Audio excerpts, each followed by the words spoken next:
Hello everyone, a very good morning to all of you. I am Punit and welcome to our YouTube channel Destiny Commerce Academy. So today topic is industrial dispute act 1947।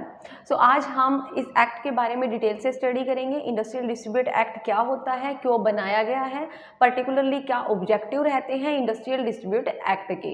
अगर हम बात करते हैं definition की, सो industrial dispute का मतलब होता है कि जहाँ पर भी इंडस्ट्री के अंदर वर्कर्स काम कर रहे हैं, जहाँ पर एम्प्लॉयर जो है वो ऑर्डर देता है और वर्कर्स एम्प्लॉयज़ काम करते हैं, सो सम टाइम उनके बीच में कुछ डिस्प्यूट्स हो जाता है या कुछ कन्फ्लिक्ट आ जाता है। एट दैट टाइम उनको हम कैसे रीसॉल्व करें, इस सब का जो प्रोविज़न है वो हमें दिया गया है इंडस्ट्रियल डिस्प्यूट एक्ट 1947 के अंदर। तो इसके थ्रू हम हमारा सॉल्यूशन कर सकते हैं। फर्स्टली अगर आप हमारे चैनल पे नए हैं तो चैनल को सब्सक्राइब जरूर कर दीजिए ताकि आपको सबसे पहले नोटिफिकेशन मिले और आप अपडेटेड रह सके। देखिए, आइए हम करते हैं स्टार्ट। अभी इंडस्ट्रियल डिस्प्यूट एक्ट 1947 जो डील करता है, मेनली डील करता है कुछ प्रोविजंस के साथ। किस किस के रिगार्डिंग प्रोविजन हो गए? Investigation and settlement of industrial disputes. और ये जो आपका अप्लाई होता है, होल इंडिया पर अप्लाई होता है और इसके अंदर प्रोविज़न बनाए गए हैं या सेटलमेंट की गई है कि इंडस्ट्री के अंदर जो भी डिस्प्यूट हो जाते हैं, कुछ कन्फ्लिक्ट हो जाते हैं, उनको हम कैसे रीसॉल्व कर सकते हैं। यहाँ तक आई होप सो आप सभी को मीनिंग क्लियर हुआ होगा कि पर्टिकुलरली इंडस्ट्रियल डिस्प्यूट एक्ट का मीनिंग क्या होता है और किस पर्पज़ के लिए बनाया गया है। सो अगर हम इनेक्टेड की बात करते हैं तो इनेक्टेड किया गया बाय सेंट्रल लेजिस्लेटिव असेंबली के द्वारा। एंड एसेंट की बात करेंगे सो ये आपकी डेट रहेगी 11 मार्च 1947 एंड स्टार्ट किया गया 1 अप्रैल 1947। सो आपके पेपर पॉइंट ऑफ व्यू से इंपॉर्टेंट रहेगी डेट। आपको सारे एक्ट की लर्न करके जानी है। एक पेज पर आप नोट्स पे लिख लेना कि कौन सा जो एक्ट है वो कब आया और कब स्टार्ट किया गया। देन हम बात करेंगे ऑब्जेक्टिव की। आइए देखिए, ऑब्जेक्टिव देखते हैं। ऑब्जेक्टिव क्या होते हैं इंडस्ट्रियल डिस्प्यूट एक्ट के? नंबर 1, ये गुड रिलेशनशिप एस्टैब्लिश करने के लिए बनाया गया है। अगर कोई भी कन्फ्लिक्ट हो जाता है और वर्कर्स के बीच में गुड रिलेशनशिप बनाना है एम्प्लॉयर एंड वर्कमैन के बीच में, तो उसको सपोर्ट करता है या उसके रिलेशनशिप को अच्छे वे से करने के लिए या फिर कोऑपरेशन करने के लिए आपका जो ये एक्ट है ये इंट्रोड्यूस किया गया। नंबर 2 पर हम बात करेंगे। देखिए, जो नंबर 2 आपका पॉइंट डिफाइन किया गया है, नंबर 2 पॉइंट में investigation and settlement of industrial dispute between employer and employer, यानी कि एम्प्लॉयर के बीच में भी कुछ कन्फ्लिक्ट हो सकता है, एम्प्लॉयर एंड वर्कमैन और workman and workman with right the presentation by registered trade union. हमारी एक ट्रेड यूनियन होती है जहां पर अपने राइट के लिए हम कुछ बोलते हैं या आवाज़ उठाते हैं। तो उसके रिगार्डिंग अगर कोई भी कन्फ्लिक्ट हो जाता है तो उसको रिसॉल्व करने का काम भी आपका इंडस्ट्रियल डिस्प्यूट एक्ट करता है या इसके अंदर कुछ प्रोविजन दिए गए हैं। देन हम बात करते हैं थर्ड पॉइंट की, prevention illegal and strike and lockouts. कुछ इलीगल तरीके से स्ट्राइक करते हैं, लॉकआउट करते हैं, तो उनसे भी आपको प्रिवेंट करता है। Number 4, relief to workman in matter of lay off, retrenchment, closures of undertaking, इनसे आपको रिलीफ मिलती है। कलेक्टिव बार्गेनिंग, कलेक्टिव बार्गेनिंग का मतलब होता है कि जब आप कन्वर्सेशन करते हो अपने एम्प्लॉयर से, लाइक आपको सैलरी बढ़वानी है, बोनस चाहिए आपको, सो उसके रिगार्डिंग जब सभी मिलके आपस में मिल जाते हैं और फिर आप डिमांड करते हो कोई भी चीज़ की। To achieve industrial peace, harmony, good relation and economic justice, यानी कि कोऑर्डिनेशन को अचीव करने के लिए, गुड रिलेशन को अचीव करने के लिए आपका जो इंडस्ट्रियल डिस्प्यूट एक्ट है वो बनाया गया। Number 7, cooperation between employer and employee, they must develop the spirit of work together, help one another, यानी कि दोनों के बीच में अच्छे रिलेशनशिप एस्टैब्लिश करना और वो ताकि वो काम जो है वो अच्छे तरीके से कर सके और एक दूसरे की हेल्प कर सके। Then 8th point, fulfil industrial need like work as a unity, एक यूनिटी की तरीके से काम करे। टॉलरेंस का मतलब होता है कि अगर एम्प्लॉयर ने सपोज कोई टास्क परफॉर्म करने के लिए दे दिया तो उसके लिए आप मना ना करो, उसको अंडरस्टैंड करके अच्छे से उस वर्क को, उस टास्क को परफॉर्म परफॉर्म करो। Then protect democratic right of a strike and lockout, यानी कि इनसे बचाव के लिए भी बनाया गया है कि अननेसेसरी स्ट्राइक वगैरह ना करें employees. Provide efficiency easily mechanism, efficient, speedly and professionalism तरीके से काम हो सके और कोई भी डिस्प्यूट ना हो।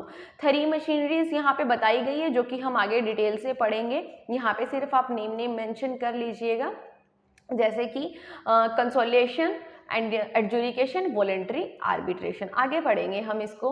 सो आगे मैं डिस्क्राइब करती हूँ इनके बारे में डिटेल से। देखिए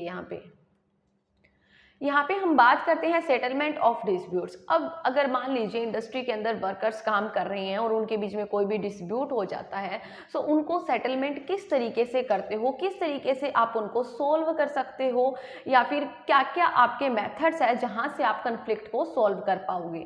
नंबर 1 प्रिवेंटिव मशीनरी होती है, number 2 settlement machinery. Preventive method का मतलब होता है कि हम किस तरीके से बचाव कर सकते हैं, प्रिवेंट कर सकते हैं अपने आप को, और सेटलमेंट का मतलब होता है कि अगर मान लीजिए कि कन्फ्लिक्ट हो गया उसकी आप सेटलमेंट कैसे करोगे, वो आ जाता है आपका सेटलमेंट मशीनरी के अंदर। सो नंबर 1 हम बात करेंगे प्रिवेंटिव मशीनरी की। प्रिवेंटिव मशीनरी की अगर बात करते हैं, नंबर 1 वर्कर पार्टिसिपेशन।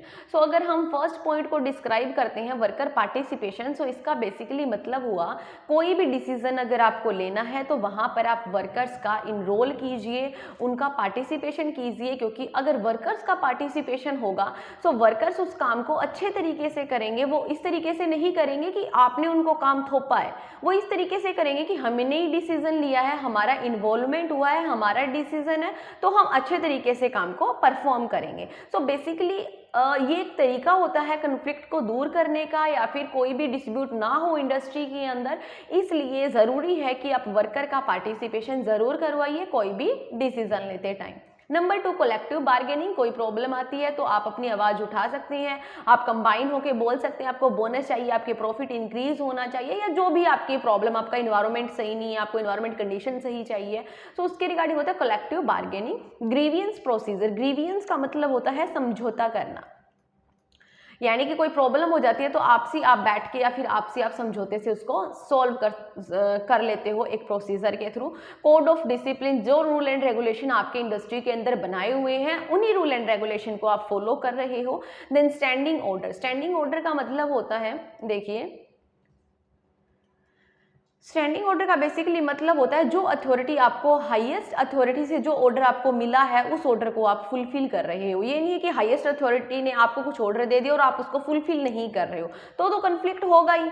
ठीक है, अगर किसी हाईएस्ट अथॉरिटी ने आपको ऑर्डर दिया, आप अपना काम कर रहे हो, उसके बाद आपके पास मान लीजिए कि पावर है, तो आप अपने डाउन में वो ऑर्डर पास आउट कर रहे हो, तो आप अगर अच्छे से टास्क को परफॉर्म करोगे तो सामने वाला पर्सन भी अच्छे से उस टास्क को परफॉर्म करेगा। नेक्स्ट आता है फिर आपका सेटलमेंट मशीनरी। सेटलमेंट मशीनरी के अंदर हम क्या पढ़ते हैं कि किस तरीके से हम सेटलमेंट करते हैं कोई भी कन्फ्लिक्ट अगर हो जाता है। नंबर 1 कंसोलिएशन। सो इसका मतलब क्या हुआ कि बोथ म्यूचुअली अंडरस्टैंडिंग, अगर दोनों पार्टीज की म्यूचुअली अंडरस्टैंडिंग होती है, दोनों पार्टीज आपस में बैठती है, समझौता करती है, तो वहां से भी कन्फ्लिक्ट सॉल्व हो सकता है। देन कोर्ट ऑफ इंक्वायरी, यानी कि कोर्ट के अंदर चला गया तो कोर्ट जो भी डिसीजन लेता है वो आपको मानना पड़ता है। आर्बिट्रेशन। आर्बिट्रेशन का मतलब हुआ decision taken by third party, जिसको जो दोनों जो म्यूचुअल पार्टीज है, यानी कि 2 पार्टीज है, वो थर्ड पार्टीज को उनका कोई भी इंटरेस्ट नहीं आपस में, जो थर्ड पार्टी है वो जो डिसीजन लेगी वही माना जाएगा।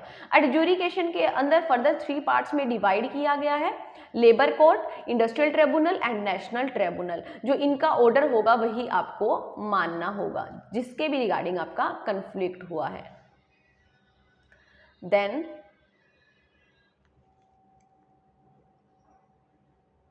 देखिए नेक्स्ट करते हैं हम the payment of wage act 1936।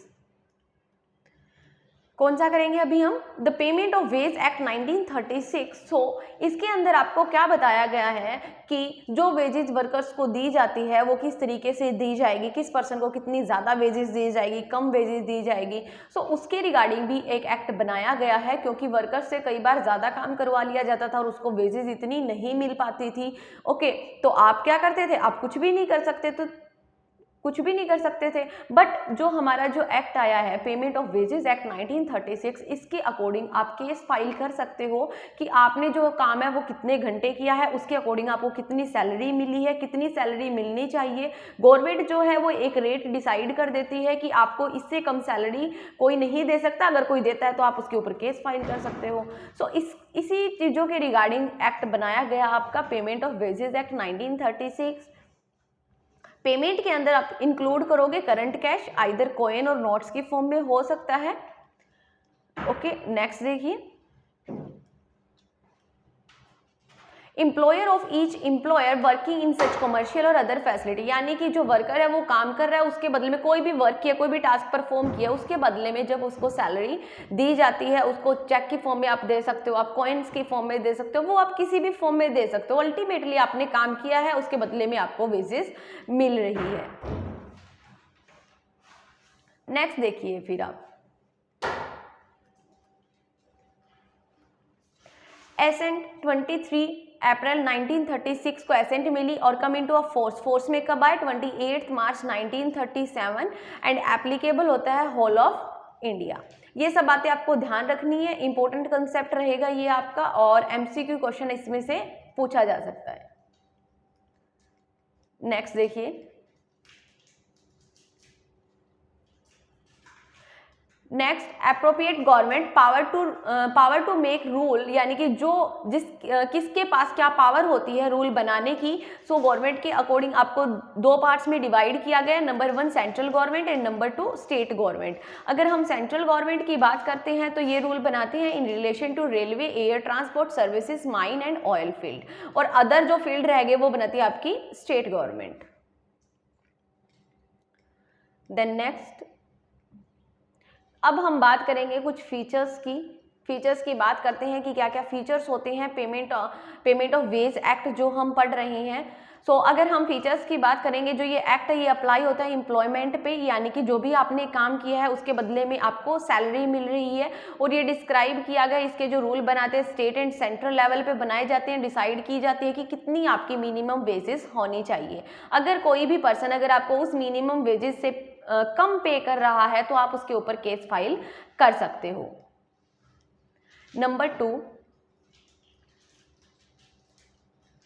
Number 2 point देखिए, यानी कि आप किस तरीके से फिक्स करते हो सैलरी को। नंबर 1 यहाँ पे minimum time rate of wages, number 2 minimum piece rate को आप कंसीडर करोगे। Okay, and a guarantee time rate, यानी कि कितने टाइम तक आप काम कर रहे हो, एंड ओवर टाइम रेट, यानी कि अगर मान लीजिए आपने जो वर्किंग आवर्स होते हैं उससे भी ज़्यादा अगर आपने काम किया है तो उसके लिए आपको कितना पे किया जाएगा। देन नेक्स्ट देखिए आगे क्या डिस्क्राइब किया गया है। For various occupation localities, class of work, adult, adolescence, children, apprenticeship, यानी कि इन सभी के अकॉर्डिंग आपकी जो सैलरी है वो डिफाइन की गई है, वेजेस डिफाइन की गई है इस एक्ट के अंदर। Third point, minimum rate of wages consist of a basic rate of wages and cost of living allowance, यानी कि कितना लिविंग अलाउंस आपको मिल रहा है, कितना रेट डिसाइडेड किया गया है एज अ पर्सन, यानी कि आपकी जो वेजेस जो डिसाइडेड होती है वो होती है आपकी कि कितने में एक पर्सन जो है वो सर्वाइव कर सकता है, उसी के अकॉर्डिंग जो है वो वेजेस डिसाइड की जाती है। बेसिक अगर रेट ऑफ वेजेस की बात करते हैं विद और without the cost of living allowance and cash value of concession in respect of essential, कुछ कमोडिटीज होती है उसके रिगार्डिंग आपको कंसेशन भी प्रोवाइड करवाया जाता है। Then fourth point, appropriate government is empower to fix a number of hours per day, यानी कि एक दिन के अंदर किसी भी पर्सन को कितना काम करना है वो भी डिस्क्राइब किया जाएगा। पर डे के अंदर कितना आप काम करना है, उससे ज़्यादा आप काम नहीं कर सकते। अगर आपसे कोई पर डे के अंदर जितना काम करवाया जाता है उससे ज़्यादा काम करवाता है तो भी आप केस फाइल कर सकते हो। आपको प्रोवाइड की जाएगी weekly holiday and payment of over time wages, यानी कि अगर आप ओवर टाइम काम करते हो तो उसकी आपको ओवर टाइम वेजेस रेट से ही आपको वेजेस मिलेगी। Then fifth point, establish are required to maintain registered and office record are prescribed, जिस तरीके से डिस्क्राइब किया गया है गवर्नमेंट के द्वारा उसी तरीके से आपका जो रिकॉर्ड है वो मेंटेन किया जाएगा रजिस्टर के अंदर। Then six point, appropriate government has revise, यानी कि जो आपकी जो गवर्नमेंट है वो एवरी 5 ईयर में जो रेट होती है वेजेस की वो रिवाइज करती है, क्योंकि इन्फ्लेशन रेट बढ़ती है, महंगाई बढ़ती है बहुत ज़्यादा, ठीक है। तो उसके अकॉर्डिंग ही आप वेज रेट को भी डिस्क्राइब कर देते हो कि आपकी मिनिमम वेजेस कितनी होनी चाहिए जिससे कि एक पर्सन सोसाइटी के अंदर सर्वाइव कर सके। एंड अप्रोप्रिएट गवर्नमेंट प्रोवाइड करती है आपको special allowances once in a 6 month, 6 months में आपको अलाउंसेस भी प्रोवाइड करती है। एंड अगर हम बात करते हैं 8th पॉइंट में, on non payment of wages section 20 will be applicable. Non payment wages के लिए अगर आपका सेक्शन है वो 20 एप्लीकेबल होता है कि जहां पर अगर कोई भी फ्रॉड कर देता है या फिर आपको प्रोवाइड नहीं की जाती, डिफॉल्ट कर देता है। सो देखिए यहाँ पे क्या बोला गया है, द अथॉरिटी हैज टू पे 10 times the difference amount for defaulting. 10 times आपको पे करना पड़ता है अगर कुछ भी डिफॉल्ट कर देते हो तो। नेक्स्ट देखिए, नेक्स्ट यहाँ पे हम बात करेंगे वेजेस को, हम यहाँ पे डिफाइन करेंगे कि वेजेस के अंदर हम क्या क्या चीज़ें इंक्लूड करते हैं। बेसिकली अगर वेजेस की बात करेंगे तो वेजेस के अंदर हम रेम्यूनरेशन को इंक्लूड करते हैं। अब रेम्यूनरेशन का मतलब होता है वेदर अ सैलरी, अलाउंस और अदरवाइज, या अदरवाइज इन काइंड फॉर्म में हम दे देते हैं, जिनको हम मनी की टर्म में एक्सप्रेस कर सकते हैं, वो आ जाता है आपका वेजेस के अंदर। और एक पर्सन के द्वारा जब कोई भी टास्क है वो परफॉर्म किया जाता है। और बाकी सब चीज़ें क्या क्या इंक्लूड होती है, बेसिकली देखिए, include any remuneration to which person employed is entitle in respect of over time work, कोई ओवर टाइम वर्क किया है, हॉलीडे की भी आपको वेजेस प्रोवाइड की जाती है, लीव पीरियड की भी। सम टाइम ऐसी सिचुएशन होती है कि आपको लीव की सैलरी भी प्रोवाइड की जाती है। Then any remuneration payable under any award or settlement between parties and order of court, यानी कि अगर आपको रेम्यूनरेशन प्रॉपर तरीके से पे नहीं की जा रही तो कोर्ट के ऑर्डर से आपको पे करनी पड़ेगी। एनी एडिशनल रेम्यूनरेशन भी आपको पे किया जाता है बोनस की फॉर्म में, लाइक मान लीजिए होली, दिवाली या फिर कोई भी फेस्टिवल आता है, एट दैट टाइम जब आपको एडिशनल रेम्यूनरेशन पे किया जा रहा है तो वो भी आपकी वेजेस के अंदर इंक्लूड होता है। नेक्स्ट देखिए, any sum which by reason of termination of employment of a person employed is payable under any law, contract or instrument which provide for the payment of such sum whether with or without deduction but not provide for time within which the payment is to be made, यानी कि कोई भी आपको कोई भी reason से अगर आप टर्मिनेट कर रहे हो तो एट दैट टाइम भी आपको पूरी जो सैलरी है वो प्रोवाइड की जाएगी, टर्मिनेशन तक की जो सैलरी है वो आपको प्रोवाइड की जाएगी इस लॉ के अकॉर्डिंग। देन नेक्स्ट देखिए, any sum of which the person is entitled under any scheme framed any law for the timing in force, आपको अकॉर्डिंग टू द टाइमिंग ही सैलरी आपको प्रोवाइड की जाएगी, आपने कितने टाइम पीरियड तक काम किया है। देन हम नेक्स्ट टॉपिक पढ़ेंगे time of payment of wages. Time का क्या सिस्टम रहेगा इस एक्ट के अकॉर्डिंग, या क्या डिफाइन किया गया है वो हम पढ़ रहे हैं यहाँ पे, कि अगर आप काम करते हो कोई भी रेलवे, फैक्ट्री और इंडस्ट्रियल एंड अदर एस्टैब्लिशमेंट में जहाँ पर वहाँ पर जो एम्प्लॉय है या जो पर्सन काम कर रहे हैं वो होने चाहिए आपके less than 1000 person are employed shall be paid before expiry 7th days, यानी कि मान लीजिए कि आपने जैन के मंथ में काम किया, 1 मंथ काम किया आपने, सो आपको 7 फैब तक आपको सैलरी मिलनी चाहिए, 7 फैब से पहले आपको सैलरी मिल जानी चाहिए। एंड नंबर 2 पॉइंट, अगर किसी अदर फील्ड के अंदर काम कर रहे हो अदर देन रेलवे, फैक्ट्री और इंडस्ट्रियल अदर एस्टैब्लिशमेंट, सो आपको जो सैलरी जो मिलेगी वो मिलेगी आपको before expiring the 10th day, यानी कि 10th डे से पहले आपको सैलरी मिल जानी चाहिए या वेजेस मिल जानी चाहिए। नेक्स्ट एक पॉइंट और भी है यहाँ पे, इन केस, यहाँ से देखिए अलग हो जाएगा, यहाँ से आप देख लेना, टिक कर लेना। इन केस पर्सन एम्प्लॉयड, अगर कोई भी पर्सन काम कर रहा है डॉक में, बफर्स और जेटी और इन अ माइंस, सो उनको जो पेमेंट मिलेगी वो पेमेंट मिलेगी उनके वर्क के कंप्लीट, देखिए जब उन पर्सन्स ने जब काम को कंप्लीट कर दिया है उसके, देखिए यहाँ पे लिख रखा है, उसके 7th डेज के अंदर अंदर आपको सैलरी या वेजेस आपको पे करनी होगी काम कंप्लीट होने के बाद। Next where the employment of any person termination or by any or behalf of employer, अगर एम्प्लॉयर के बिहाफ पर या टर्मिनेट कर देता है कोई भी पर्सन जॉब को टर्मिनेट कर देता है, तो एट दैट टाइम आपको सैलरी उस पर्सन को पे करनी होगी, और वो जो सैलरी पे करनी होगी वो आपको करनी होगी विद इन 2 डेज। जैसे ही उसने टर्मिनेट किया है, सो वर्किंग डेज के अकॉर्डिंग विद इन 2 डेज आपको सैलरी पे करनी होगी एम्प्लॉय को।